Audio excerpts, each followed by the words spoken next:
As much of a phenomenal show Avatar: The Last Airbender is, its finale has always been rather contentious. Some people take issue with Azula's breakdown and subsequent takedown, most have an issue with energy bending and how its implementation is so out of left field, but there's another problem with the finale that nobody talks about. A problem so glaringly obvious that I am amazed it has never been brought up before. And when I say nobody talks about it, I mean nobody talks about it. Barring a single Reddit thread talking about this particular plot point, I have not seen a single person talk about this in all the years of AtLA discussion and analysis. But in order to explain what I'm talking about, we need to go all the way back to the first season.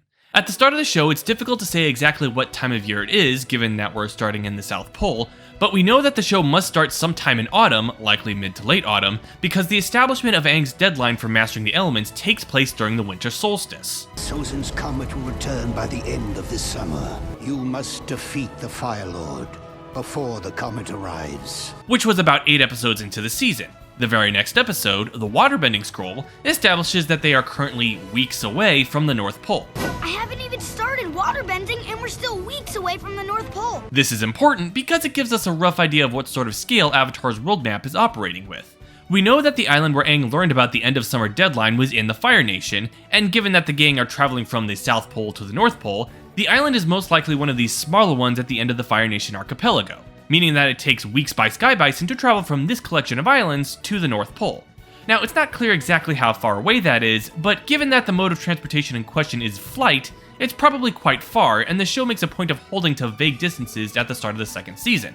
The start of Season 2 begins with the group in a series of boats that are traveling back south. It's unclear where they are, how far they've gone, or how long they've been traveling. Indeed, it's unclear just how much time they spent up in the North Pole. But given their warmer attire and their stated destination for this part of the season being Omashu, which was the first major city they visited in the first season, it's reasonable to assume that they've been traveling for about a month, and it's the beginning of spring, or at the very least that spring is approaching. And this is where things start getting a little weird. For most of this season, the gang are wandering around the Earth Kingdom, first looking for an earthbending teacher for Aang, and then finding places to train and take mini vacations. Then they go to the library in the desert, lose Appa, and have to work their way north to escape.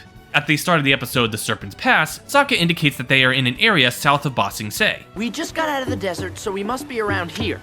And we need to go to Ba Sing Se, which is here. And the only way across is the titular Serpent's Pass. Judging from the map Sokka is using in this scene, it looks like the gang are right about here on the world map.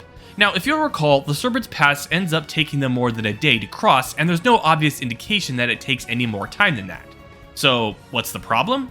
Well, given that they established in Season 1 that it takes roughly a few weeks to travel from here to here by Sky Bison, you'd think that it'd take at least a few days to travel from the southern end of the pass to Ba Sing Se on foot, wouldn't you?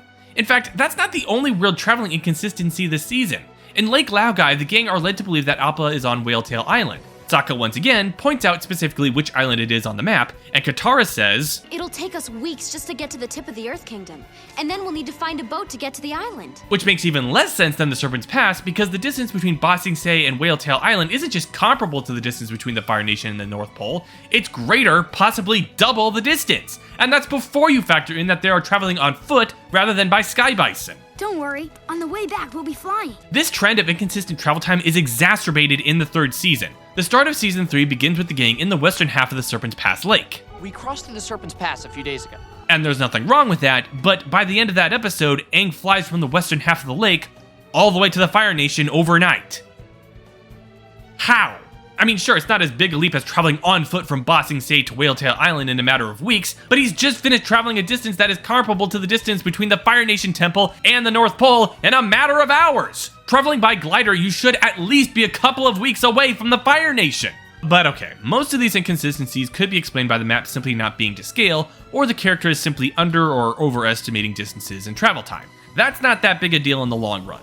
It's misleading, but we're not exactly throwing the baby out with the bathwater in terms of believability. Granted, it takes them about a third of the season traveling through the Fire Nation before they get to the capital, but that's not all that unreasonable either when you consider that they're keeping a low profile and not spending too much time flying. All they have to do is make sure that they're at a given point on a specific day so they can take advantage of the eclipse.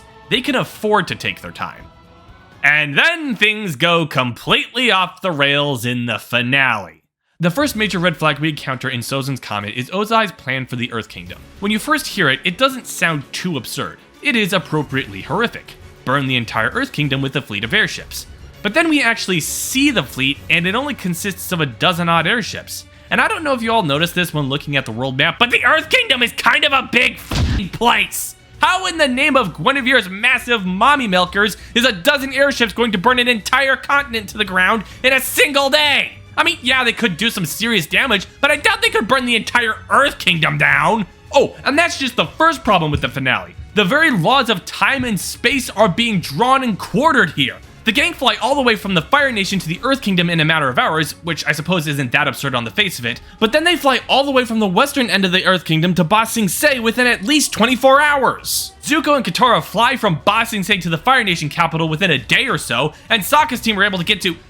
Well, okay, Piandao doesn't say exactly where the airship base is on the map, he just says it's a small island just off the Earth Kingdom shore, so that could be anywhere, but he also says that they should be able to reach it within a day's journey. How is everybody getting around so fast? Even if we give Zuko and Katara the benefit of the doubt and say that they went southeast instead of southwest to get to the Fire Nation, and assuming that AtLA's world is completely represented on this map and we aren't just seeing one hemisphere, that still should have taken them several weeks by the rough metric established in Season 1. And Sokka's team should have taken at least a week to get to wherever they needed to go. Everyone's traveling with ludicrous speed!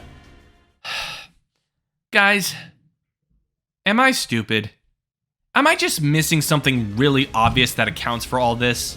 I genuinely hope so, because I don't understand how the writers, much less an entire fan base, could have missed such an obvious oversight for over 15 years. Overlooking travel time is the kind of major fuck-up that other shows get crucified over, and I am very disturbed by the notion that certain stories can be held to different standards simply because they're held in higher regard.